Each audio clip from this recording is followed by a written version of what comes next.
விஷயத்தை நம்ம நல்லா தெரிஞ்சுக்கணும்.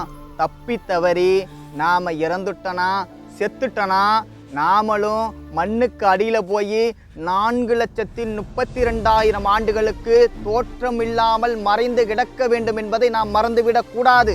இந்த விஷயத்தில் நாம் சர்வ ஜாக்கிரதையுடன் இருக்க வேண்டும். பெருமானார் ஒரு பாடலில் சொல்வார், காடு வெட்டி நிலந்திருத்தி காட்டெருவும் போட்டு கரும்பை விட்டு கடுவிரைத்து கழிக்கின்றீர் உலகீர் கூடுவிட்டு போகின பின் எது புரிவீர் எங்கே குடியிருப்பீர் ஐயோ என்கிறார்.